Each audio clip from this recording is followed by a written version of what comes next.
नेपाल में 5 दिनों से अशांति थी। आज थोड़ा सा ये कहा जा सकता है कि वहाँ कर्फ्यू में ढील दी गई है सुबह और शाम के वक्त।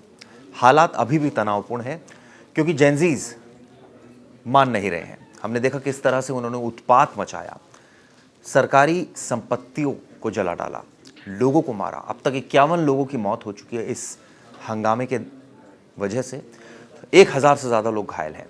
हमने देखा किस तरह से जेनजीज ने रील्स बनाई।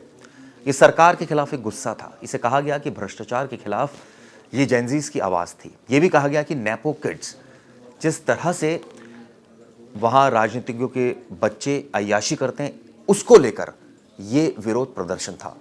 लेकिन सवाल ये उठता है कि क्या सभ्य समाज में इस तरह के विरोध प्रदर्शन को जायज़ ठहरा जा सकता है? जिस तरह से घटना हुई, इसकी पूरे विश्व ने निंदा की। हम सब ने देखा किस तरह से तस्वीरें सामने आई नेपाल से, और वहाँ पर प्रधानमंत्री को इस्तीफा देना पड़ा। इसके बाद संसद भवन को आग लगा दी गई। वहाँ शायद ही कोई ऐसी सरकारी इमारत प्रतिष्ठित जो रही हो, उसको ना जलाया गया हो। यानी बहुत बुरे हालात थे, और ये हालात अब 5वें दिन जाकर कंट्रोल तो हुए हैं, लेकिन अभी भी वहाँ अस्थिरता है, वहाँ अभी भी एक अविश्वास है। और आने वाले वक्त में क्या हालात होंगे नेपाल की, ये देखने वाली बात होगी। ये भी कहा जाता है कि इससे नेपाल को काफ़ी नुकसान पहुँचा है, और वो काफ़ी पीछे पहुँच गया है, क्योंकि न सिर्फ कई सरकारी, जैसे मैंने बताया, संस्थानों को जला दिया गया, प्रॉपर्टीज़ को नष्ट कर दिया गया। इसके अलावा सरकार के बारे में भी कोई अता पता नहीं है। सेना जेनजीज को संभाल नहीं पा रही, ये भी बात सच है।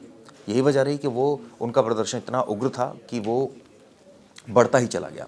ये भी बात सच है कि इस प्रदर्शन के बारे में, या ये कहें कि इस हंगामे के बारे में, किसी को भनक नहीं थी, और ये धीरे धीरे करते हुए एकदम इसने विकराल रूप धारण कर लिया, और हालात ये पैदा हो गए कि नेपाल धू-धू कर चला। इसमें न सिर्फ ये घटनाएं हुई, बल्कि कई कैदी भी फरार हो गए। ये भी हमने तस्वीरें देखी कि सेना उनको रोकने की कोशिश कर रही है और वो भाग रहे हैं। कई कैदियों को भारतीय सीमा में जो वो घुसे, उनको अरेस्ट भी किया गया। अब उनको वापस सौंपा जाएगा नेपाल को। लेकिन इस बीच ये भी खबर है कि एक भारतीय महिला की भी इसमें मौत हो गई। ये वाकई दर्दनाक खबर है। गाजियाबाद की महिला थी जिसका नाम राजेश गोला था। उनके प्रति ट्रांसपोर्टर हैं। वो वहाँ पशुपति नाथ मंदिर देखने के लिए गए थे, घूमने के लिए गए थे। नेपाल में एक 5 स्टार होटल में रुके हुए थे।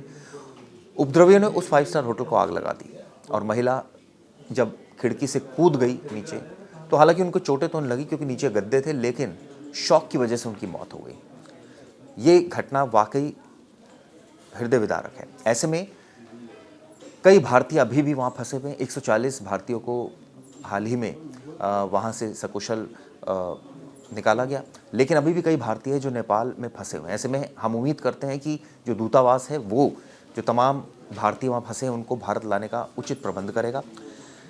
वहीं दूसरी तरफ नेपाल में एक स्थायी सरकार बनेगी। सुशीला कार्की वहाँ की अंतरिम पीएम हो सकती है, उनके नाम पर सहमति बन रही है। लेकिन इससे पहले कई और नामों पर भी सहमति बनने के आसार लग रहे थे, लेकिन आखिरी में अब सुशीला कार्की का नाम ऑलमोस्ट फाइनल हो गया है। लेकिन जिस तरह से नेपाल में ये हालात पैदा हुए, उसने कई सवाल खड़े कर दिए। हमने देखा पिछले कुछ सालों में अफगानिस्तान, पाकिस्तान, श्रीलंका, और अब जिस तरह से नेपाल में हालत पैदा हुई, ऐसे में अस्थिरता का दौर लगातार चल रहा है। प्रदर्शन करना बुरी बात नहीं है, सरकार की नीतियों का, गलत नीतियों का विरोध करना गलत बात नहीं है, लेकिन क्या इस तरह के प्रदर्शन को उचित प्रदर्शन कहा जा सकता है, जिसमें मारकाट हो, जिसमें सरकारी संपत्तियों को जला दिया जाए, जिसमें एक सभ्य समाज में क्या इस तरह के प्रदर्शन की कल्पना की जा सकती है? नहीं। आप लोग क्या सोचते हैं? तमाम अपने कमेंट्स इस वीडियो में दीजिएगा। धन्यवाद।